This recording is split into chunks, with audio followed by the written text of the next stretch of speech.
talking about podcasts.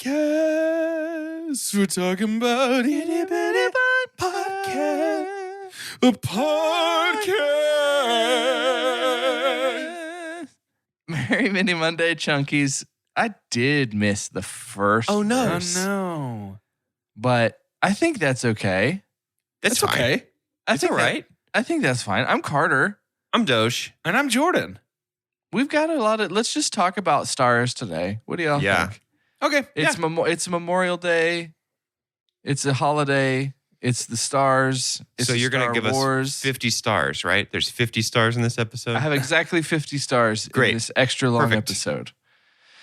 Before we get into Obi-Wan Kenobi, the show, I don't know if y'all ever saw that. Colon, and then the show. Yeah. It's in smaller print. Obi-Wan Kenobi, the show. The New Adventures of Obi-Wan Kenobi. The New Adventures of Obi-Wan Kenobi, the show. There's, always a lot of announcements in Hollywood. I can never catch them all on a Mini Monday. There were a handful of Star Wars announcements that came last week. What are you guys most excited for? Did you catch any of the newness that dropped, of things to anticipate? It might have been things we already knew about, but we got little teases here. Mine dropped yesterday, which was a trailer for Star Wars Jedi Survivor. Yeah, that'll be fun. And that looks cool. That is the thing I am most excited about in Star Wars, and arguably the only thing I'm excited about. Yeah, in Star Wars. I would say that my reaction to things like the Andor trailer, things like the Skeleton Crew announcement starring Jude Law, is probably equivalent to the inside of a tauntaun, which would be lukewarm. And tis. Got him, dude. But Jedi Survivor looks fun. It looks cool. Ewan did say that part of what they have to do is make sure that when they were writing the scripts for Obi-Wan, that it conforms to the canon of a video game. And Jedi Survivor is set 5 years after Fallen Order, which is 5 years after Order 66. So that means Jedi Survivor is 10 years after Order 66, which is the same time as Kenobi. So I don't know. We might get a Cal Kestis cameo here. I doubt it, but we might. What's the point of casting a voice actor and modeling the character after them if you don't plan to put them somewhere? You know? You know, that's what we've always said. That's one of our mantras around here. That's why in the Two Chunks game, it's Justin Timberlake playing all three of us. Mm-hmm. Yep. For the sex appeal. Yep. That's basically it. We don't use that word much, but we'll use it today. For the Wii Sports appeal. We use it to describe ourselves. Hey, I bought Switch Sports. Yeah? And I keep referring to it as Wii Sports. And every time I say it, I feel gross. Has that been totally ruined for you? Yes. Yeah. Yes. Oh, no. I was looking up the other day, there's like a YouTube, like kind of a long form YouTube video that IGN put out about the history of music on the Wii. And so then I just went on YouTube and looked up Wii Sports music and felt like I needed to have my safe search on. Like it was supposed to be like a Pony by Genuine. Exactly. Incognito.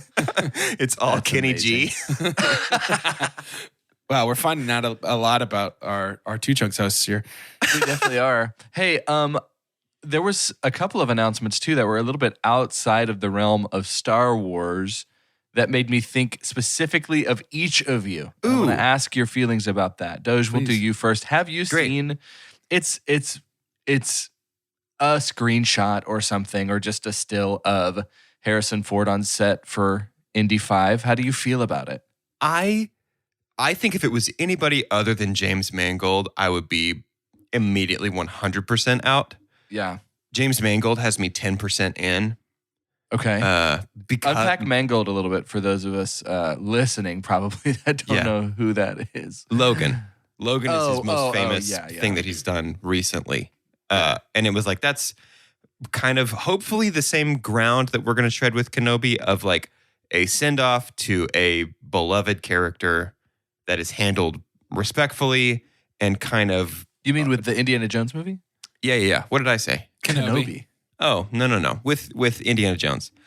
A send-off that's handled respectfully and kind of tactfully glosses over some of the real crappy entries in which this actor has also played this character. Yeah. Yeah, I think it has to be a send-off, right?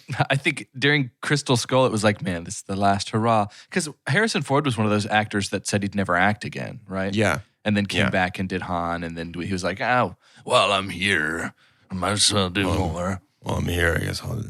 Yeah, I guess I'll do another one. Jordan, also the trailer for the new, I think we have another send-off in the works. And we had the new Mission Impossible trailer. Did you see that? I did. What'd you think on that? Part 1 is interesting. Didn't know they were going to do a 2-parter. But look, I had a conversation with Callie yesterday after I saw the trailer, where I once again expressed my deep frustration with 2/3 of this podcast's general vibe about the Mission Impossible movies, where I renewed my vigor to force you to watch all of them. I'm totally fine with that. I like the Mission Impossible movies. Because they're amazing. I've never seen them, but I just don't like Tom Cruise. I am very confident that this next one is going to be a real slapper.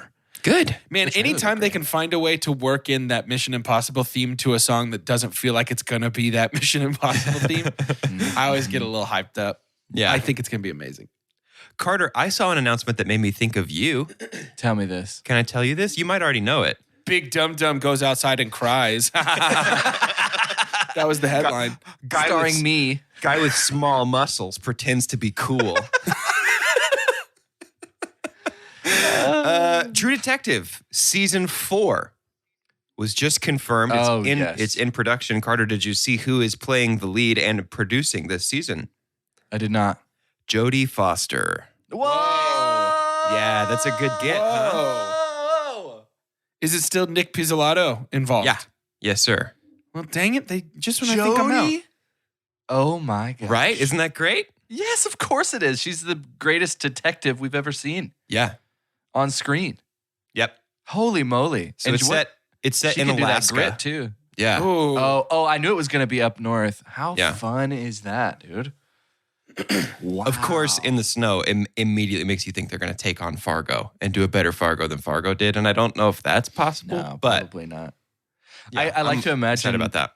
because I only just was revealed this by my good friend, but I like to imagine them talking to Jodie about like the script and stuff. They're like, no, it's gonna be pretty dark.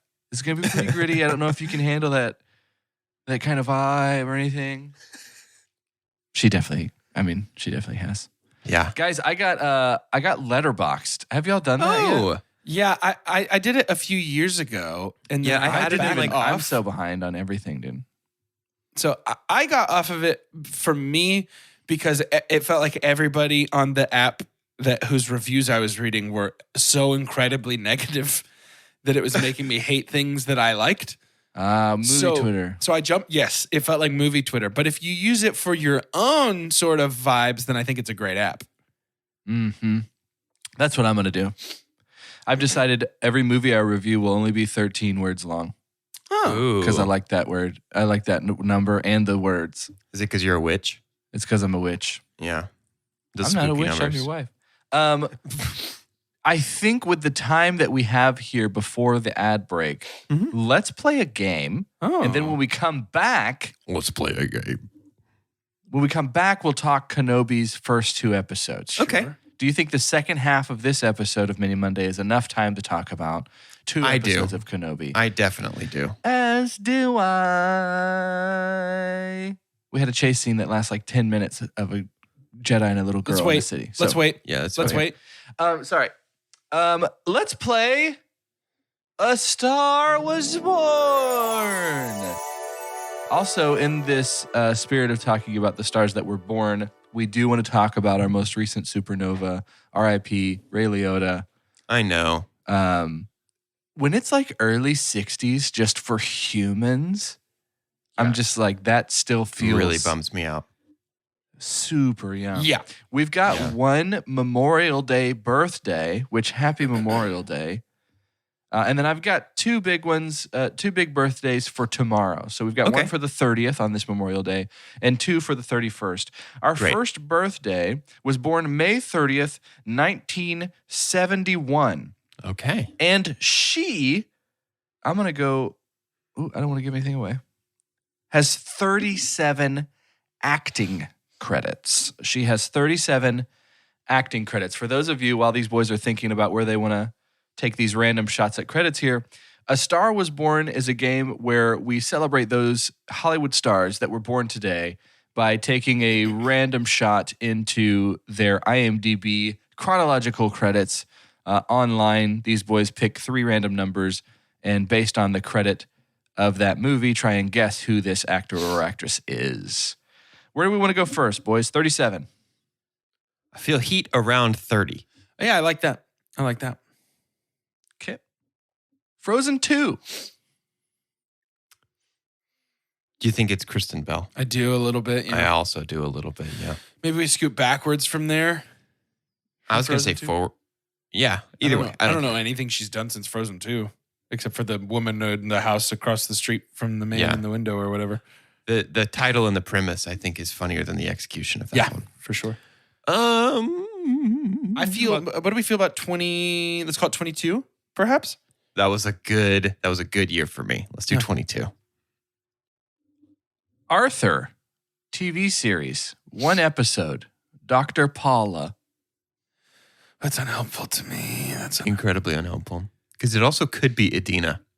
It could be. No, Adele? she's older than 37, I believe. Oh, wait, no, 51. Wait, time out. It's definitely not Kristen Bell.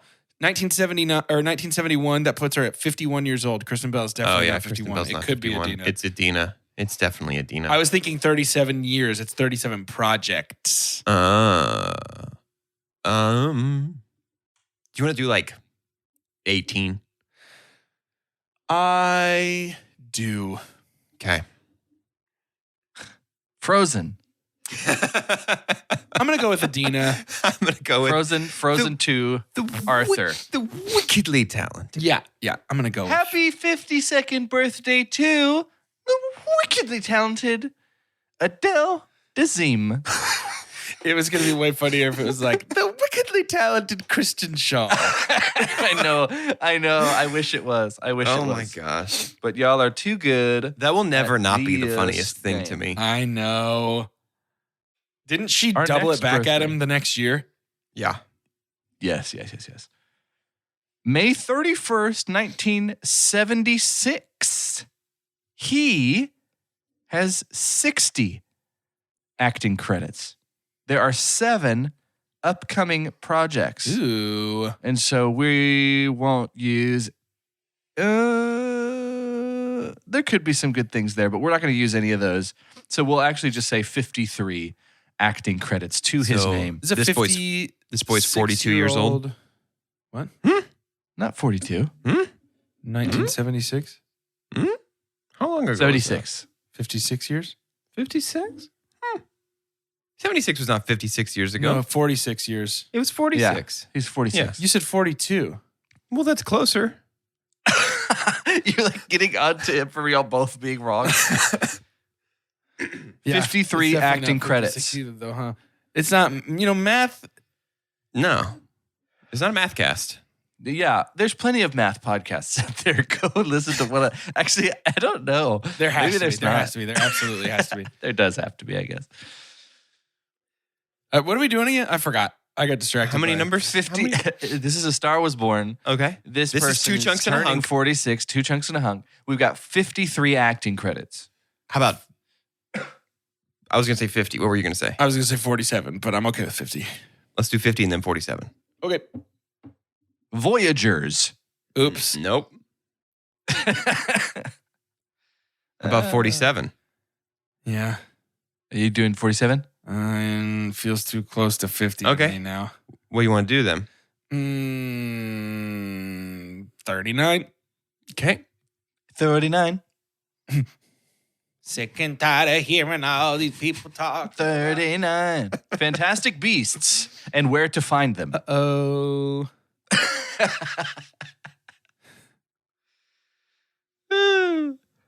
How old's Jude Law? I was about to say, hey, Jude.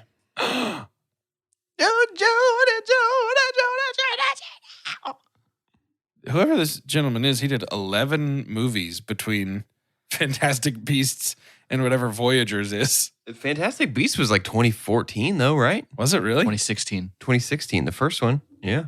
It's not that long. Jude's been doing some television, though, so. Okay. Well, then maybe let's try and hit something a little more Jude familiar. Earlier than Freaky Beasts. Goofy Beast and How to Scoop Them Up. I feel very good about 17. Okay. Let's give it a shot. Let's try 17. Hold on, I'm getting into count. 17. Miami Vice, Oops. 2006. Oops. Oops. We made mistake. Oops. Is Colin This is- Farrell in this is- the Fantastic Beasties? This is Johnny Depp. What? This is Johnny Depp. Okay.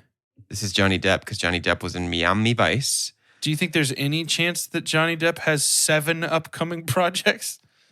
Who knows, man? I think it's Johnny Depp because he was also in Fantastic Beasts 1 as Grindelwald. As Grundlewad. Oof. Okay, yeah, I'll go with. You better look out, Dumbledore. I'm coming at you with the strong wand. Johnny. Okay. It's Johnny. Happy 46th birthday to Colin Farrell. I remember when I said was Colin Dang Farrell it. in it. I didn't know that he was in Miami Vice, was he? Yes, Apparently. Yes, apparently he literally was. just told you that. Hey, was Johnny Depp in that Miami Vice? Johnny Depp's No. older than 46 also. No, that Miami Vice. I don't think he was. Jamie Foxx was. What am I thinking of that he was in? I don't know. Are you thinking of Joaquin Mask? Phoenix in Black Inherent Mask? Vice? I'm not thinking of either of those. Are you positive? Jump Street. Get out. That was what you got confused with. I trusted you blindly I know. because I forgot that the age was 46. I know. Wow, our final birthday. Born May 31st, 1930. Ooh. That means in 1958, he was y'all's age. Mm. In 1958. Oh, how time passes. Wow. This gentleman, who will be turning 92, has 72 acting credits. I think I might already have an idea of who it could be. You think he's I like- 90? I don't know many people who are quite that old. You're 90? feeling that today. I think maybe he could be a bit closer to 100 than you think he might be. An entire century of cinema. All right. Do we want to guess maybe a couple movies, though? Can we try to find the Batman? How many credits does this boy have? How many credits does he have? 72. Okay. It's either him or like Ian McKellen or something. like a 63, maybe a Batman, huh? Yeah. Let's try 63. 63? Absolute Power. That was a 1997 flick. Ooh, let's go even more. Ooh. Even more recent. 67? No. 2 more. 69? Let's say 69. Nice. Trouble with the Curve. That's an old one, too. 2012. I spent the latter part of my career doing a bunch of independent Hold cinema. on. Do you remember what else came out in 2012? The Dark Knight Rises. 70. 70. It's not Michael Caine, by the way. It's not. American Sniper. Oh, it's Bradley Cooper. Bradley Cooper looking great for 92. Oh. Now you're gonna need to work on your aim. I can't even do Michael Caine. You're killing it. Oh, you're gonna need to work on your aim. If you want to be the best sniper in America, you got to work on your aim. Brilliant, dude. You've been watching a lot of Taskmaster. That Brit voice is right Yeah. there. It's easy to access first thing in the morning. Oh, it's amazing. Who's turning 92? Who else is this old? Almost nobody, statistically. How old is Morgan? He's Freeman, done that way is. more projects in the last 10 years Way more than recently. That's true. That's Oh, true. no. That's that. true. It's got to be somebody that started falling off.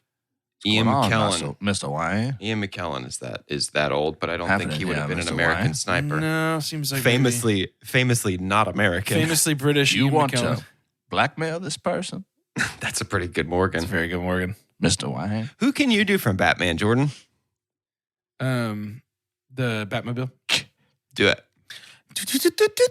I know who you can do from Batman, Jordan. Yeah. Let's get some girls in here. Yeah. Give me that. Can we get some guesses in here? Let's do a scene really quick as our voices of us trying to figure out what this guess is. Yep, I'm ready. And action. Mr. Ben Mendelsohn, what do you think this person's name is? It's probably not a girl. Scene. That was incredible. Yeah, I felt was that, man. completely transported. When the to- I cinematic need you to magic put your thinking flows caps through. on. Yeah. You're going to have to wear your thinking caps. I'm gonna go. I have honestly no idea. I have honestly this no is idea. tripping me up majorly. I got too fixated on Michael Caine. I'm glad you did. Harrison Ford, lock it in. Oh, yeah. I like that. Harrison Ford. Happy 92nd birthday, Clint Eastwood. Oh. Makes sense he'd be an American sniper. Makes sense. What else makes sense? He Literal has sense. that famous line where he's like, "Go ahead, punk. Snipe my day." I know what you're thinking. Did I shoot 5 or did I shoot 6? Let's go to an ad break. Chunkies, are you looking to make high quality professional live streams? Are you looking to do that very easily and quickly? Obviously. Perhaps. Obviously. Yes, I think obviously. we all want that. Well, I have good news. Our show this week is sponsored in part by Melon, which allows you to do just that in under 15 seconds. It streams to any of the streaming platforms, and you can bring guests on in one click. You don't have to sign up. You don't have to download anything. Works for anybody making video content, whether it's live or whether it's pre-recorded and you're uploading it at another time. Tons of brand options to help you stand out, and make stand out. I think you stand out with it. cash. Fastest growing live streaming product right now, Melon. And you can go live in just those 5 kicks and clicks. We've got stands and stands. We've got kicks and clicks. So it's multi-stream. You can do Facebook, YouTube, Twitch, Twitter, all that stuff all at once. Cloud-based. So our servers do all the work. As in, speaking on behalf of Melon, we've got we're the a full family HD. now. We're part of their team We're now. part of the Melon family. I mean, I put their 1080p. name on my business card. Should I not have done that? 1080p so they can see all the pores of that melon. And then it's unlimited customization like Jordan already talked about. Overlays, backgrounds, brand colors. And then there's donations. Do you want to earn income and be rich in a new tax bracket like your chunkies, like your chunk boys, like your pod boys are? You can do that with Melon. Take 0% of those fees, by the way. All that money is going straight into your pockets if you have them on that day. Melon's easy to set up, intuitive UI, easy in-studio navigation, nothing to install, and it will record locally onto your hard drive. You can get separate video and audio tracks for each participant if you're, I don't know, maybe cutting a podcast episode together after you record. This is a great opportunity to do that. And listen, we've talked before about how easy Melon is. It's super duper easy, but should you get stuck, they have real people there, ready to help you at any point. Real humans who love you, who are proud of you, who will help you with any Melon problems you've got. And if for some reason you don't want to talk to a real human, which I get it, some people don't want to do that, they also have written video and audio guides. If this sounds like something that's right up your alley and you're interested, I have good news. Melon has partnered with Lil Old Us to set up an awesome free trial for our dear chunky listeners. And if you want to take part in that free trial, you're going to go to melonapp.com/chunky. That's MELONAPP.com/CHUNKY to get started for free today. melonapp.com/chunky. Melon. Show people your melon via live stream. At Jcpenney's Memorial Day sale, sizzling deals are on with store-wide doorbusters all weekend. Or bring home savings up to 50% during our Memorial Day home sale. Save even more with your coupon. And for all former and active military personnel, enjoy an extra 10% off in-store. Just show a valid military or VA ID at checkout. Shopping is back. Jcpenney. Coupon valid on select styles through 5/30. Some exclusions apply. Doorbusters valid 5/26 through 5/30 and excluded from coupons. See store or jcp.com for details. We're back from the ad break. Let's talk about Obi-Wan Kenobi, the show. Yeah. I think the deep breath that I heard, I wasn't looking at the screen. I'm going to start. One of exasperation. Go. It brings me no pleasure at all. Especially our Discord, the general vibe in the Discord, people talking about it. I texted a couple people, some good Star Wars friends of mine. So I am sorry to announce that this show is terrible. And I liked virtually nothing about the entire experience of watching the first 2 episodes, and I'm going to make a motion that we don't cover the rest of this show as a podcast because I hated it that much.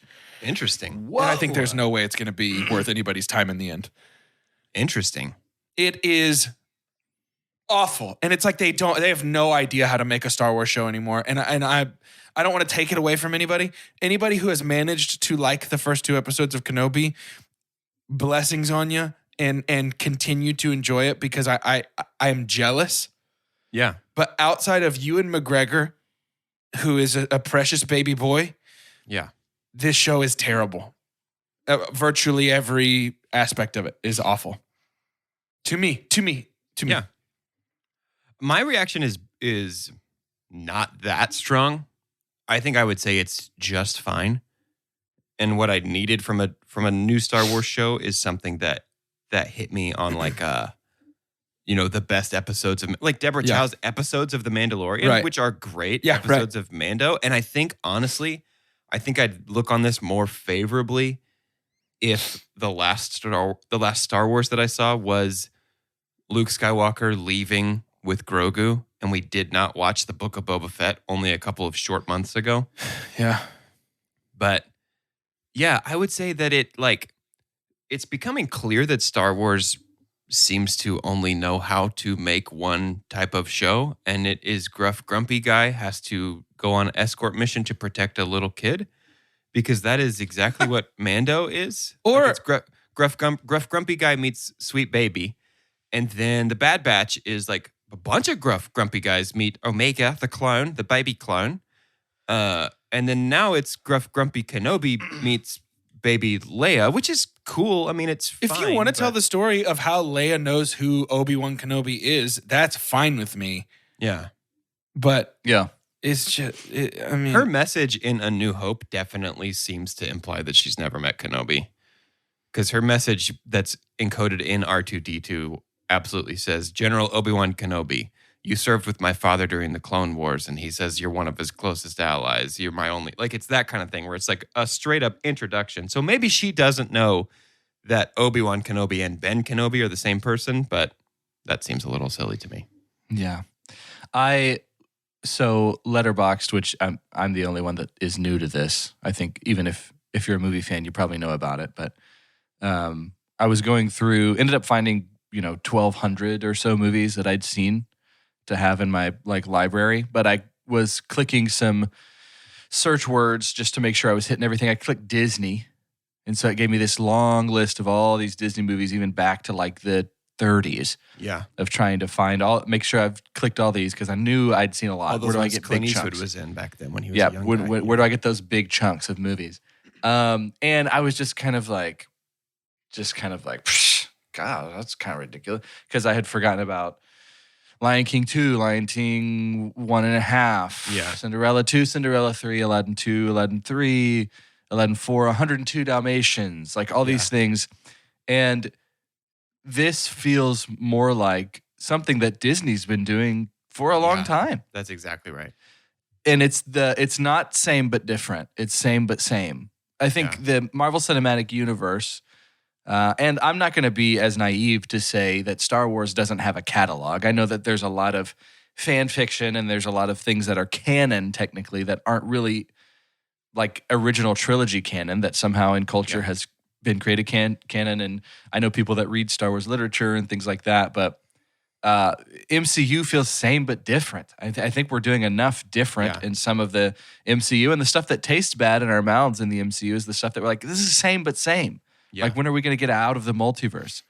So to have this almost every piece of this current story to be someone that I kind of already know what's going to happen to them, it's tough for me to be in. The world of Star Wars, what George Lucas created in terms of the wonder and all that stuff, and that's some of the things that we said we loved the most, right? I don't know why. I do know why, but I listen to a lot of different movie podcasts and just podcasts in general, and Star Wars just gets brought up. It's pop culture phenomenon. Like, it's like, like everyone was talking about in a podcast I was listening to recently, the feeling of going to Tatooine for the first time and going into... Boy, I'm tired of it in these Disney Plus shows, huh? Mos Eisley and all that kind of stuff. And it's just not... The sense of wonder is gone. And it feels very anti-Lucas. Dude, okay. I'm completely with everything you said, but if I may add a couple cherries on top that I can't stop thinking about. Number one, the third sister feels like community theater does Star Wars. Some of the worst acting I have seen in the Star Wars universe from somebody who I think is one of our main characters of this season. Yeah, I think so. I mean, she apparently killed the Grand Inquisitor even though he's alive in Rebels 9 years later. Yeah, that's all very strange. Yeah. So maybe there's Rebels that. is not. I think Rebels is like 5 years later, but still. Then you're telling me that girl's 10 years old? Yeah. That is a 7-year-old. I do not believe that actor is 10 years old. Let's find out. We have the technology. I bet she's 9. And then on top of that, you're telling me that Obi-Wan Kenobi, General of the Clone Wars, can't catch a 10-year-old girl on foot? Yeah, that was funny. Are you kidding me? Silly. Both episodes, we had a really, really horrible let's chase Leia scene, and it sucked. It is. That girl is moving at the speed of a shopping cart. Yeah, that was really bad. Through Target. And these grown adults are like, whoa, well, wait, little girl. If it had been a bass playing contest, Flea would have easily won. But Flea running here is not Flea's thing. And then on top of that, is this show, I'm being genuine, is it for kids? Is this like a 12 and down show? Is that who this is for? I don't know. I don't know. I genuinely, if we didn't have to record this, I would have turned it off after the first episode. I think I really thought this was awful, and I feel like Disney should be ashamed of themselves for having all of the budget and freedom in the world, and this is what they make. I don't know, man. Something is just weird with Disney Star Wars because it like, and maybe Lucas is the secret ingredient to Star Wars and has been the whole time. Because like they just can't seem to really recapture it. Every Disney thing to me comes off feeling like a fan project. Yes. That I'd watch on 100%. YouTube. You know what I mean? But like even like things like the costuming in this are not good. Like except for the Mandalorian, obviously. Right. Sure. Yeah, the costuming is not good. The music is so like generic. It's Natalie Holt who did the music for Loki, which was one of my favorite TV soundtracks of last year. But like, I don't know if I think it would have been better to try and replicate Williams in this, like Michael Giacchino did for Rogue One. Yeah. Or if it would be better to do something completely original, like Ludwig Göransson did for The Mandalorian. But the music here doesn't really work for me. It just feels like generic 2000s action thriller. Yeah. But I did like the Tamara Morrison cameo as a clone. Yeah. Veteran. That was cool.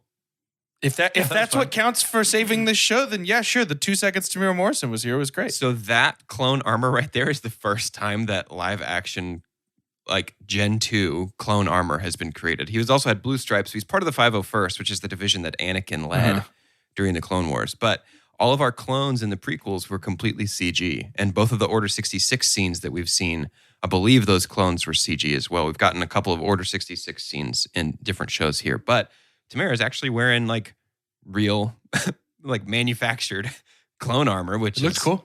Cool. Yeah. Never seen that for real before. Yep.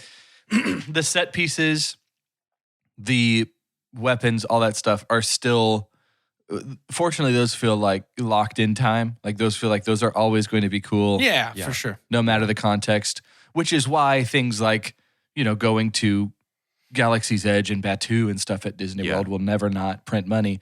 But I just think, I was even trying to think from a business standpoint because Disney, multi-gazillion dollar business, no new merch comes from this show so far, right? Like Reva merch, Third Sister merch. Even and that's at the end Leia's we do get Anakin. robot. Yeah, we get Anakin in the Bacta tank, right? Is that what it's called? Bacta tank. Yeah, that's not new. Like that's still something that we're pretty. Rogue One. Yeah, we're pretty aware of that, and so I don't know how redeeming it's going to be. Here's the thing: we are all owners of this podcast. And Jordan brought up an interesting recommendation. And to be honest, we'll have to stop somewhere. I think with how much Star Wars is coming out, there's a time to pick and choose, and we can do this, on vinyl or on wax right now, and just make sure that we can cut this out if we don't end up wanting to do it. But I'm down to not watch. Yeah, I think I am. The show from I'm going to keep podcast. watching it. And it's sad. I am too. We can do check-ins, but like I don't know, man. Like I love Star Wars, but watching this yesterday, I felt like the first time I've watched Star Wars, I've been like, oh, this is not something I'm into anymore. You know what I mean? Like to me, it feels like I'm watching Star Wars from an outsider's perspective of like, I don't actually know really what's going on or why it's important. And that bummed me out because like Star Wars used to be like my main thing, and they've just completely lost me with.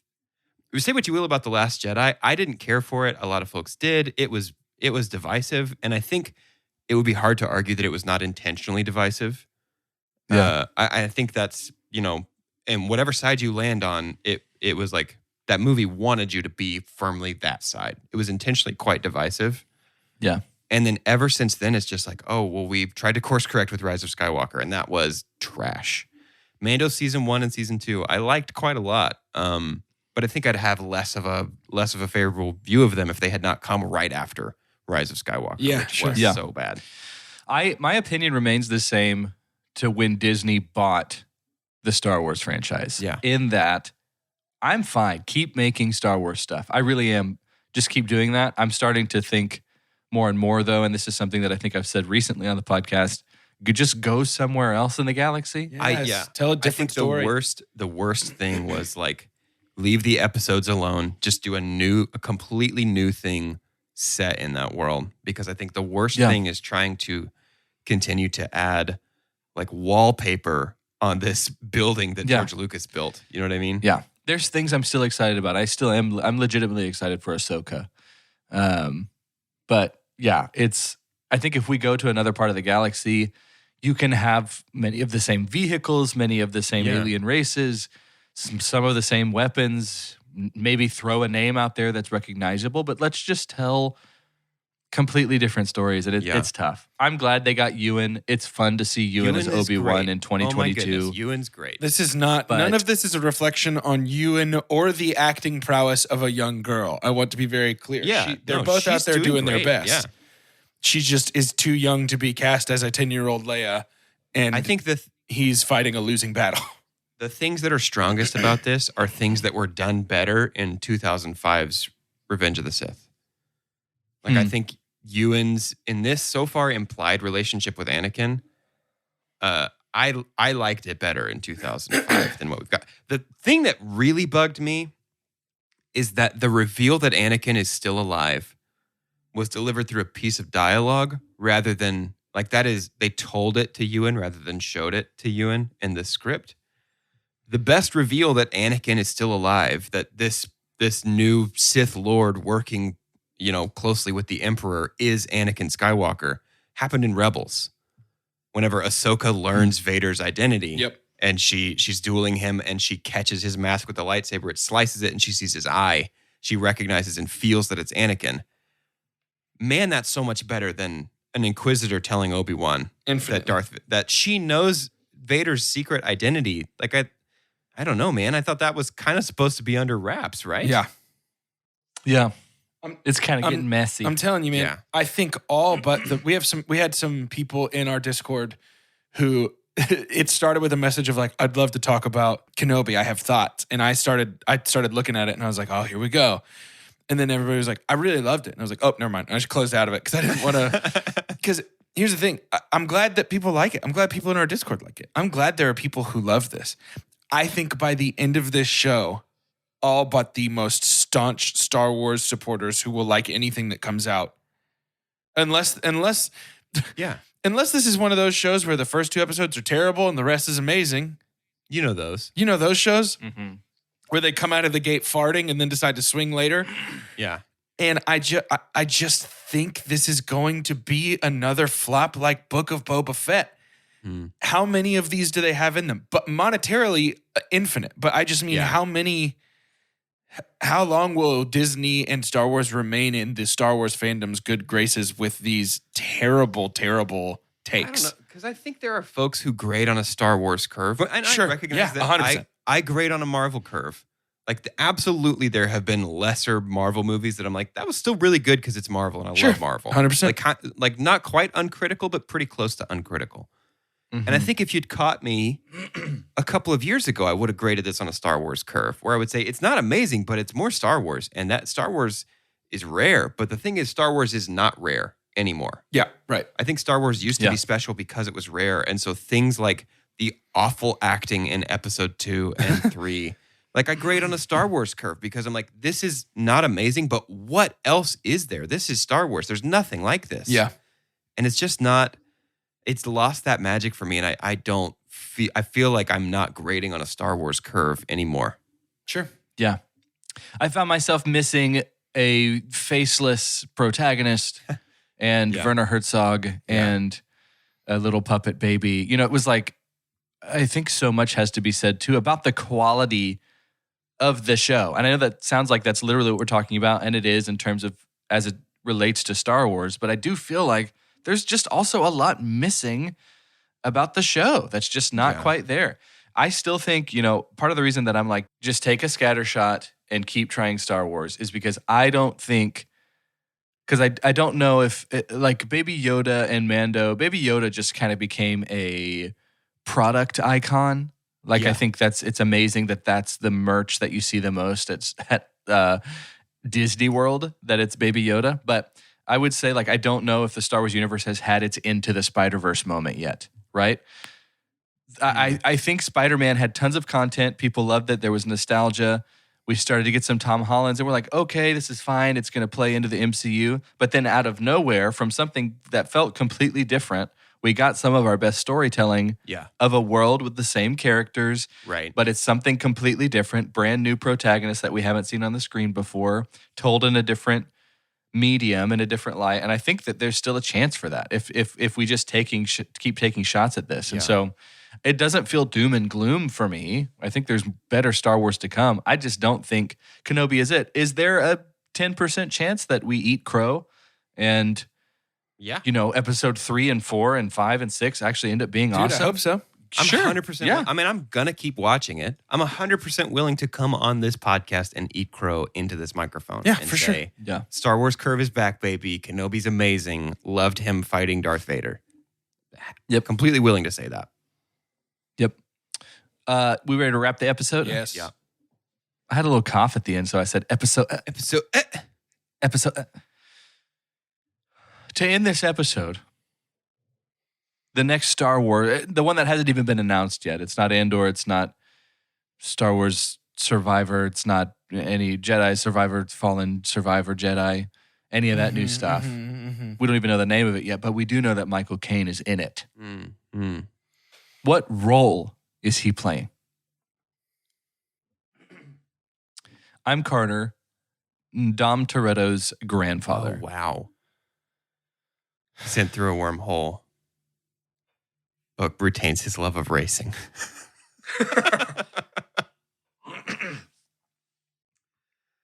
Coming this fall to Disney Plus is a new show called Star Wars Gopa. And Gopa is Yoda's dad, and it's played by Michael Caine. This is my son, Yoda. My name's Gopa. He talks normally? He's like not backwards talking? My son, this is. Yes. His Gopa, his name is. Jedi's we are. It's never been better. I'm just giddy. I'm Jordan, and Michael Caine's going to play young Jabba. It's the origin story of Jabba the Hutt rising to power, but there will be no costumes. It is just Michael Caine. And yes, I said young Jabba he plays. Yeah. Because apparently they don't know what age is. Young Jabba is before he loses his arms and legs. Before he becomes a goop man. Before he becomes a slug boy. Bring Captain Solo and the Wookiee to me. Talk as Michael Caine, but in like Jabba's accent, like Jabba's dialect. What? Hang on. I'm going to look up Jabba the Hutt quotes because I don't remember anything that fun worm says. You just make it up. Yeah. Ito ibana solo. Oh. Hang on. I looked up Jabba the Hutt quotes, and the complete autocomplete was Jabba the Hutt quotes in Huttese. So here's a couple of Huttese words for us to close out this episode. Chupa means hey you. Patisa means friend. Muli ra means money. Boska means let's go. Mijusju means goodbye. Now, bo means one. And obita means music, but that's only the approximate translation. I think there's some cultural nuances in Huttese that we're losing. So if we can go ahead and get one of those in Michael Caine to wrap it up, that'd be great. Yeah, can you tell us goodbye as Michael Caine speaking Huttese? Maybe, perhaps. Goodbye, friend. Yeah. Me choose Patisa.